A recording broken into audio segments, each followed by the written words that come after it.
गुरु नानक देव जी अपने शिष्यों के साथ यात्रा करते हुए एक गांव में जा पहुंचे। वहां वे एक छोटी सी झोपड़ी के आगे आकर रुक गए। झोपड़ी से एक सिख बाहर आया और जब उसने घर के सामने गुरुजी को देखा तो वह बहुत खुश हुआ। उसका सारा परिवार गुरुजी की सेवा में लग गया। उस सिख की झोपड़ी घास फूस से बनी थी, फिर भी हिम्मत करके उसने गुरुजी से कहा कि बेशक मैं झोपड़ी आपके रुकने की लायक नहीं है, पर मैं चाहता हूँ कि कुछ दिन आप यहाँ रुकें। एक जना गुरुजी ने सिख की बेनती स्वीकार कर ली और रुकने के लिए तैयार हो गए। सर्दियों के दिन थे। उस सिख ने अपने परिवार से कहा कि हमारे यहाँ भगवान आए हैं और हम उन्हें बाहर नहीं सुला सकते। उनका रहना और इंतजाम झोपड़ी में करेंगे और हम बाहर सो जाएंगे। यह सुनकर उसकी पत्नी ने कहा, ठीक है, मैं अभी उनका बिस्तर लगा देती हूँ। कुछ देर बाद वह झोपड़ी से बाहर आकर अपने परिवार का बिस्तर भी बनाने लगी। आधी रात हो गई थी। आसमान में बादल छा गए और कुछ देर बाद बारिश शुरू हो गई। जी को सब पता था। वे सिख को आजमा रहे थे। सिख ने सोचा, अरे बारिश आ गई है, कहीं झोपड़ी में पानी ना आ जाए और गुरुजी की नींद ना खुल जाए। सोचकर अपनी पत्नी से कहने लगे कि जल्दी उठो और फिर अपनी और अपने परिवार की चादर झोपड़ी पर डाल दी ताकि झोपड़ी के अंदर पानी ना जाए। सारी रात धीरे धीरे बारिश होती रही। सिख और उसका परिवार बाहर ही बैठा रहा। सिख ने गुरुजी को जरा सी खबर नहीं होने दी। उसे लगा कि गुरुजी सो रहे हैं, मगर गुरुजी तो अंतर्यामी हैं। वे सब देख रहे थे। जैसे कि सुबह हुई, बारिश भी बंद हो गई और सूरज भी निकल आया। गांव वाले सब गुरुजी की खबर मिली तो सब गुरुजी से मिलने सिख के घर आ पहुंचे। गुरुजी का दरबार लगाया गया और गुरुजी के कीर्तन सुनाया गया। सेवकों ने संगत के लिए लंगर तैयार किया। धीरे बहुतर से संगीत इकट्ठा होने लगा और गुरुजी का कीर्तन सुनने लगी।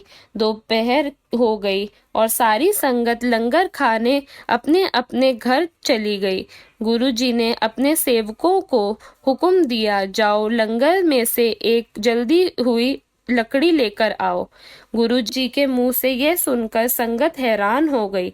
उनमें से एक आदमी जाकर जलती हुई लकड़ी ले आया।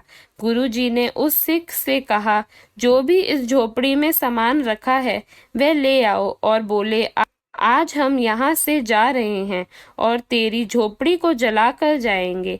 गुरुजी की ये बात सुनकर सारी संगत हैरान हो गई। कुछ लोग उस गरीब पर हंसने लगे, उसका मजाक उड़ाने लगे और कहने लगे, एक तो तूने इन्हें घर पर रुकवाया और भीतर करवाया और जाते जाते तेरे घर को जलाकर जा रहे हैं। गुरुजी ने फिर से सिख को कहा कि हम तेरा घर जला रहे हैं, अपना कीमती सामान निकाल ले। सिख ने हाथ जोड़कर कहा, मेरे लिए तो कीमती सामान आपका नाम जपना है। अपना नाम मेरे दिल में बसाया करो और मुझे कुछ नहीं चाहिए।